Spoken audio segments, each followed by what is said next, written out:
get to the bag, ayy. Got the foot on the gas, pedal to the metal when the lane moving fast, ayy. Let them all cross. If they hate, then let them hate and make a bigger boss, ayy. What is up, ladies and gentlemen? We are back. We are live. It is a Freight Coach podcast, the top podcast in transportation, coming to you guys every single weekday, 8:30 a.m. Pacific, 10:30 Central, to break down some industry headlines. But most importantly, you guys provide some actual insight into what you can do with all of this information. If this is your first time tuning in, welcome. This is the real side of freight, ladies and gentlemen. And I say that before every single show. And what I mean by that is I only speak with transportation professionals, because at the end of the day, you guys, I want to talk to the right individuals who have done what you're looking to do or who are currently doing what you're trying to achieve, so you can take that information, apply it, utilize it, and see a meaningful difference in your business and your life. Happy Thursday, everybody. I got a very special guest. I'm going to bring him up very quickly, and we're going to talk about one of my favorite topics, and that's technology inside of transportation. And are we at a crossroads right now? Are things being overplayed? What's actually going on out there? And this guy is literally the most qualified person to talk about it, because he literally interviews everyone who's involved in this. So with that being said, I got my good friend Eric Johnson with the JOC back on the show. Eric, thank you so much for joining me. Hey, Chris, it's always a pleasure. Thanks so much for having me back. Now, man, I love having you on the show, because like you are out there talking to anyone and everyone inside of the lodge tech space. And you've been doing lodge tech now for how many years at this point? I do not want to admit anymore. I think I started somewhere around 2010, 2011. So it's going on like 15 years now. I've been covering it, which seems insane, but dude, it's like, it's been, I think it was like 2017 is when I started really paying attention to the lodge tech space, like what's kind of coming in, what's needed, what's not. And, there's been a complete transformation out there across the industry. And, obviously mine is, domestic truckload is where a lot of my experiences, and, I'm out there. I follow you probably more than any other journalist inside of the industry, what you're writing out there. And it's like, I feel like it, this year is going to be, it's going to be interesting to see what happens. Is it just going to be all AI, everything? And now people are just going to rebrand everything AI? Cause it seems like that's just all anybody wants to talk about in every industry across the board.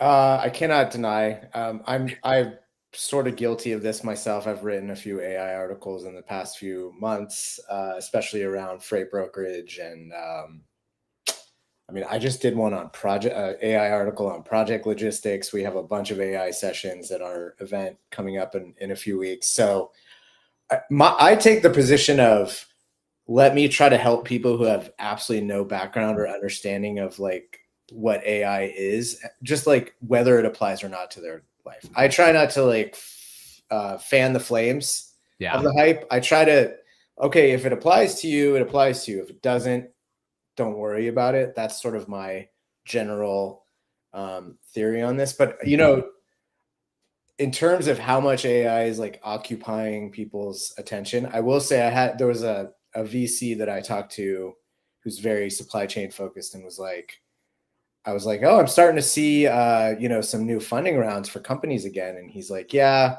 still pretty unusual to see one that's not AI related. Like almost everything is AI related in terms of like early stage funding. So it's wild, because it's like, I was talking to a buddy of mine. He's a chief technology officer. He demos literally every piece. And he's like, he has a running joke out there with me. He's like, yeah, essentially now it's like, what I've seen, the biggest shift is anything that has AI attached to it is just like a minimum of a $5,000 a month price tag that comes along with it. He's like, AI $5,000, AI $5,000, like that. That's what he was joking. And he was just like, man, he's like, there's a lot of great tools that are out there, right? But it's just like, does your business actually need to invest in technology? And, like, again, I'm a massive fan of it as long as you can afford it. I don't think that you go and throw everything in the kitchen sink at tech, because as we were saying before we jumped on, all of my customers who I actively move freight with, all of my prospects who I am currently speaking to right now, not one of them have asked about that, or even my tech stack. Like for the most part, they're like, can you actually fucking send in trucks to get picked up on time? That's still the general consensus. So, okay. So this is an interesting point, because one thing I've heard emerge as like a thought process for this over the last few months, as AI seems to be everywhere, is okay, like work backwards. We're sort of skipping steps, right? Yeah. Things look very shiny. And as you say, they can be expensive. Work backwards.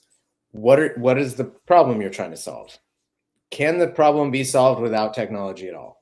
Probably no. Most people, if you're looking at a problem, you need something. Can the problem be solved with the technology that you already invested in? I.e. non like AI front and center type technology. Yeah. Probably, maybe it gets you 90% of the way there. Okay, if it gets you 90% of the way there, is that good enough? Because the extra 10% is going to cost X amount. And then are you willing to spend that much, create that much upheaval to get that incremental improvement? Or is 90% of addressing the problem good enough? Most cases, yeah, there's probably a piece of software that does something that, by the way, was built using some form of machine learning or AI. It's just you don't have to worry about it. Why would you worry about how their product is built? Yeah. But that probably solves the problem without you going to, a solution that is like, oh, it's too sophisticated.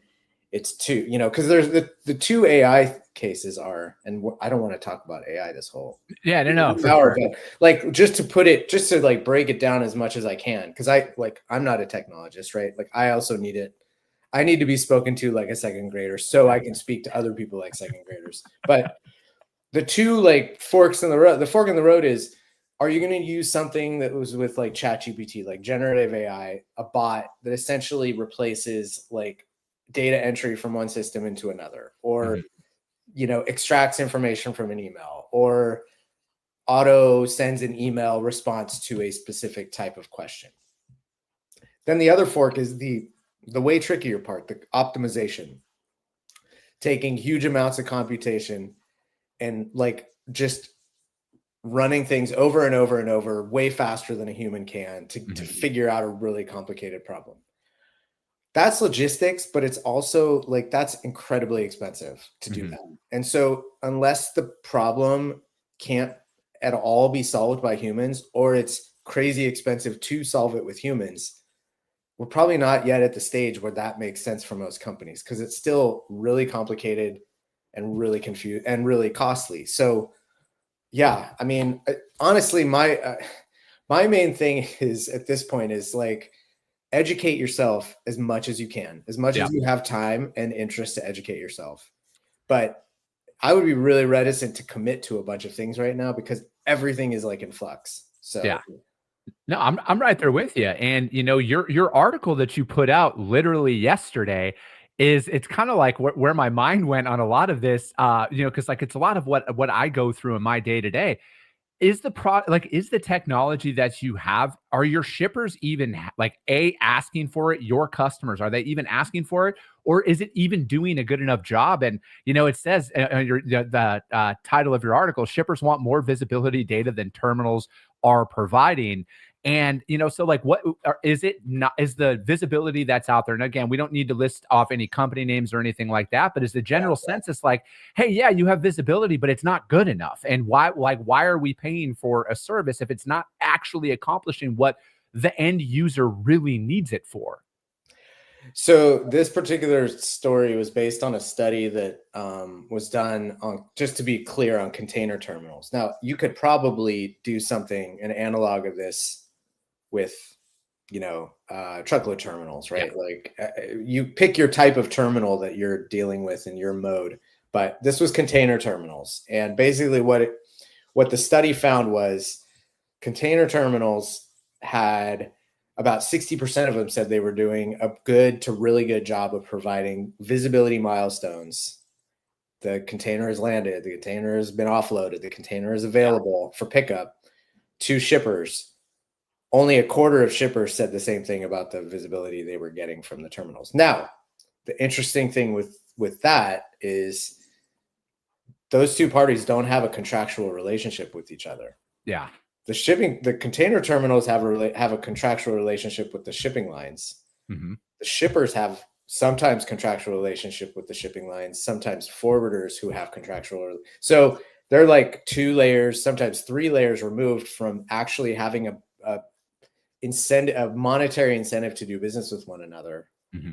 But there's this big disconnect. Like the terminals think they're giving better information than they're giving. The shippers think they're getting worse. So who's responsible? I don't want to pin this necessarily on the visibility providers. They're at the mercy of the data that they can get access to. I think this survey sort of spoke to just sort of like the expectations on the shipper side are always going to be really high.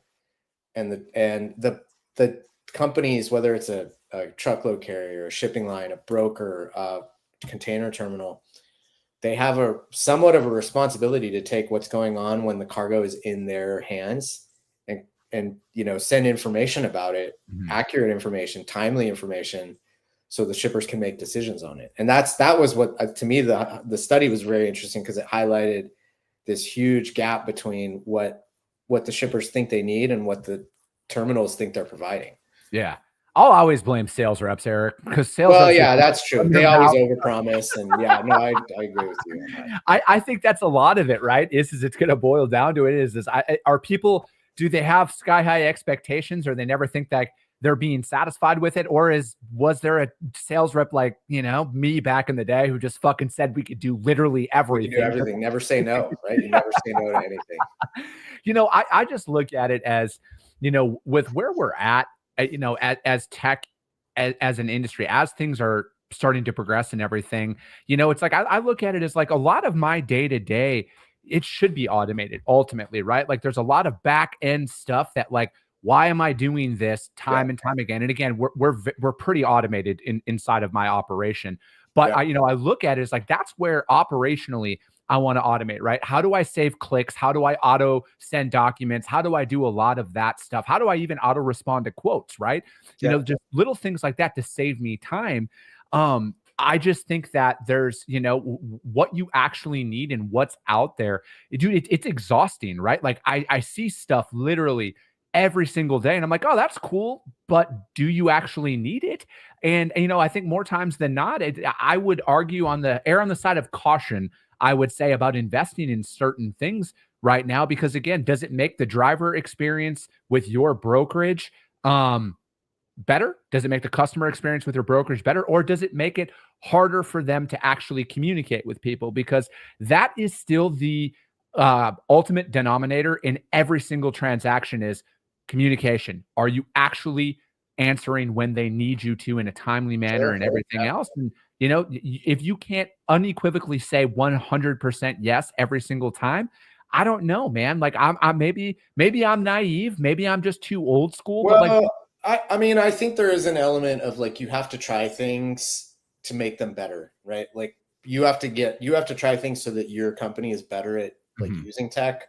And the more you use something, the better the product should theoretically get as well. So if both sides sort of sit, if it's like a dance, like a school dance, right? If both sides sit with their backs against the wall, no one's going to dance. Nothing's going to happen. Even if you're bad at dancing, you'll get better over time. You'll figure out, right? So I think there's two dynamics that are crashing into each other. Let's take the truckload brokerage space, which I think is, to me, the most interesting things I write about are truckload brokerage and freight forwarding, because those are those intermediaries where they don't own the cargo, they don't own the space, they're just coordinating, right? And so they have to be at the forefront of tech, and they have to be super efficient, but they also have to be really good at serving customers, right? And so I think there's sort of like this war of every 3PL wants to be as efficient as possible. You want like less touches per file. You want your employee to be doing more shipments per year, whatever your metric is to gauge efficiency, right? Like I'm sure every CEO of a broker would be like, I would love to say in 5 years we have 50% fewer people, right? Yeah. To do more volume than we're doing now. So how do you get from there to here? From here to there. Sorry. But bumping up against that is exactly what you said. It's like, in the meantime, you can't go, well, I'm just going to like try all of this stuff get really good at it so that in 2-3 years, I have the best set of software and I'm really good at using it. But in the meantime, you've lost all of your customers because you had so many issues that you weren't actually a good customer service, company to them, right? So how do you juggle those two things simultaneously? To me, is the most interesting challenge in our industry, honestly. Yeah. I think, some of the stuff that I see out there right now is, the automated sales outreach. And, I'm just going The from voice agents are crazy. They sound exactly like a person. It's nuts. Yeah. And I look at it I think we're going to have to go back to the Stone Age. Like we do that. We've already done that. Like that. We've pivoted to that. That's our primary thing is we want to go out and visit people in person because all of the voice, AI agents and dialers and everything, it's only a matter of time before some of these businesses start employing one to answer all the calls and just, and just compartmentalize that and you'll never get in, on the phone with anybody. But I've just found, based on the data inside of my organization, that email outreach was dismal from a customer acquisition strategy. Dismal. Yeah. Very like you were more likely to get blocked than anything. Yeah. And then so we just picked up the phone. We started dialing, cold calling, everything else, site visits, trying to get in front of people. Ironically, we started onboarding new customers in the quote unquote worst freight market of all time because we were able to show like, hey, we are different and here's why we're local, everything else. And we took advantage of a lot of that. Yep. And I think though, like from my perspective, the more some people push towards automation and they're like, oh, we want to reduce our headcount, put bots out there, have them dial and do all of that. I think that might backfire. And that's why I truly think like we're at a crossroads, not even as an industry, Eric, as a society. Oh, yeah, definitely. At what point have we automated humans out of existence, essentially? And then I think it's so much more dangerous to have hundreds of millions, if not billions of people walking around without a purpose than anything, because that is where anarchy comes in. Do you, not to get, obviously there's lots going on in the political landscape right now. I don't want to get political at all on this, but I will say that, did you hear either party at any point over the last year talk about anything about like the impact that AI could have on like job function? That's sort of like this quiet thing that's happening. And I've always been in the camp of like, well, every single technological revolution has not ended work. Humans, it's just changed it. I still suspect that's the case. I think there's probably enough interesting things for us to do, even if like all of the kind of menial tasks that we do each day or jobs that are completely menial tasks all day get kind of taken over. But we don't know for sure. This might be different. This time might be different. It might be that like 80% of the population just doesn't have anything monetarily, worthwhile to do for large parts of their day. Worthwhile is the key word there, because you might have a job still, but are you just completely mind numbed and staring at something all day long? I think like from my perspective, when I see some of the air quote leaders in AI coming out and saying like, hey guys, like this is a lot more powerful than a lot of you even know. If they're saying that, I think that we should probably start paying attention to, because they're the ones who are there to monetize it the most. And they're like, hey guys, we should put some guardrails on this shit. We're not going to have anyone to charge if correct. It's interesting, right? Like I've had chats with people like in our industry over the last few days who have been like, we haven't, people are still getting their arms around like a human interacting with a voice agent. Yeah. Or a bot, and not realizing it. We haven't even gotten to the point, and this is happening already, where bots are interacting with bots. I mean, that's happening, I should say. I know, but it is. Like, at that point, it's kind of like, all right, well, not to go like all Skynet here, but I was joking with someone the other day. I was like, I think we should probably plan on programming bots to like shop on Amazon at periodic stages during the day, just so that they're buying stuff. So we have something to do like in a physical warehouse to like fulfill, or, you know what I mean? Like we're going to have to make the bots mimic human behavior, like, so that there's like an economy still, right? Yeah. Because they're going to get, there's a like a theoretical where they become so perfect at the things, like humans are great at like figuring out where something is wrong Yeah. And then addressing it and getting creative. Like the creative side of us is what's, I mean, if everything is optimized to the 100th degree, 100% perfect, there's no problems to solve. And all of a sudden, like a lot of the economy, which is on fixing problems, goes away. And then what? Yeah. I'm right there with you, right? Like I am probably the last person who wants government in anything at all. But this is kind of one of those things, man, where I don't know if we've ever, and again, I could be completely wrong here. I don't know if we've ever been at a point in time where literally every single industry could effectively be changed. Disrupted big time. Yeah. Yeah. You know what I mean? So I feel like, again, and I guarantee this conversation has happened time and time and time again, but like, I feel like we've gotten to a point now where, you just look at automation with, manufacturing, inside robots, loading trucks, all of that. And then there's just more and more advancements in that. And yeah, there could be more jobs created, but is this going to be developed at such a rapid pace where there's going to be a massive whiplash effect where all of a sudden there's a couple 100 million people who are sitting around like, what the fuck are we supposed to do? So the pace is to me is the most, it's not that it's happening, but like how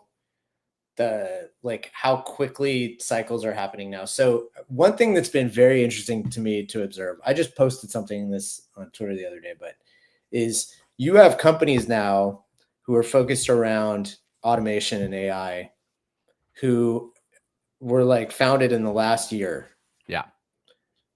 18 months. And they are talking about companies that were founded in 2016, 2017, as if they're dinosaurs. Yeah. And remember those companies that were founded in 17, 18, those are the ones who would post something on LinkedIn. And then all the people who came before them were like, oh, look at these guys. They don't know anything about our industry. Yeah. And then, those companies were calling everyone else dinosaurs. And it's already at the point. And I guarantee you there will be a company that was founded in like 21 or 22 that will be called in black and white in print. Like, oh, they have legacy software from 22. That will be a phrase that is spoken this year, which is nuts. Like that. I mean, we used to talk about legacy software being from the 90s. Yeah.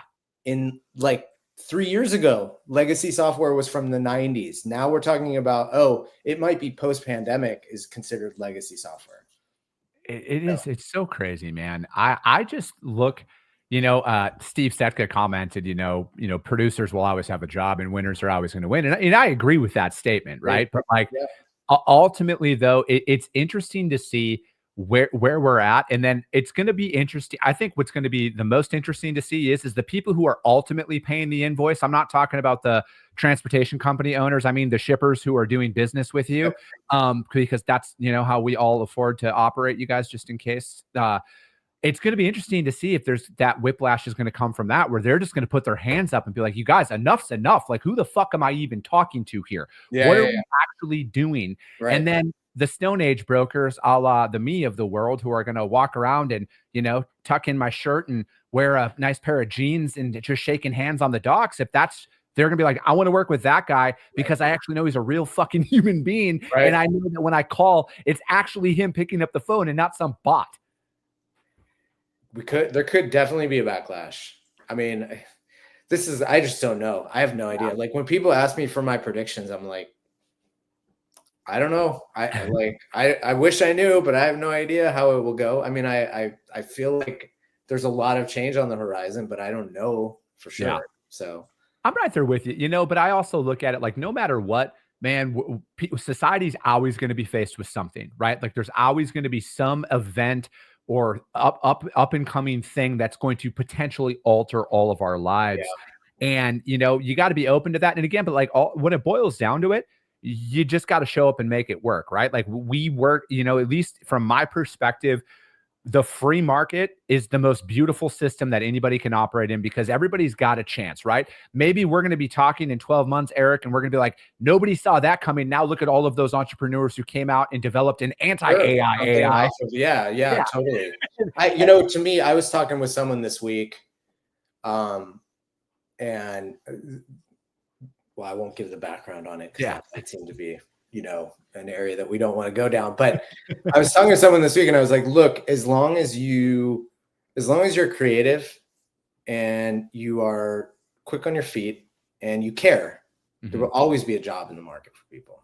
I think that's fair to say, right? But not everybody is all three of those things. So you have to like, if you are one of those things, you have to hone it. If you're not, you need to work on it, basically. Yeah. So. No, I'm right there with you, man. I'm not going to ask you what your prediction is on it because you just answered that. I'll never. So, what is your prediction, Eric? I can't even predict who's going to win the Super Bowl. You want me to predict what's going to happen with society over the next 10 years? So, I'm going to call it right now. The Chiefs are going to win, and then there's all the headlines are going to be that the refs are, and that's just what it's going to be. Yeah. And and honestly, I'd rather have that than Philly win anything. Like, fuck those guys at the end of the day. Even all your listeners in Philly? Oh my God. If you are an Eagles fan, at the end of the day, at least you guys like you. All right. I was gonna say I have lots of good friends in Philly. I was gonna say that I was not looking forward to a Bills-Eagles Super Bowl because I don't know if it's something about DC, but there are so many of both of those fans in this area, and they're both the most obnoxious sets of fans. Not to say that like other fans can't also be obnoxious, but I was not ready for that. So America needed Buffalo Detroit Super Bowl. That's what America needed. That would have been cool. That would have been cool.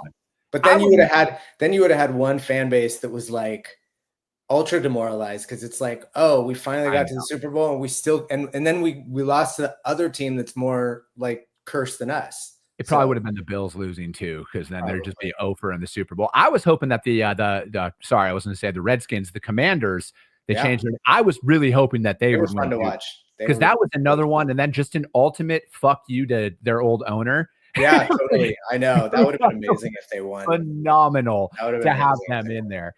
Yeah. So, but dude, you guys have some events coming up here? You're going to be on the road. How can anybody kind of reach out to you to kind of get caught up with what you got going on besides going to joc.com and subscribing to that one, you guys, and get out there? It's the best money you'll spend for industry news by any means.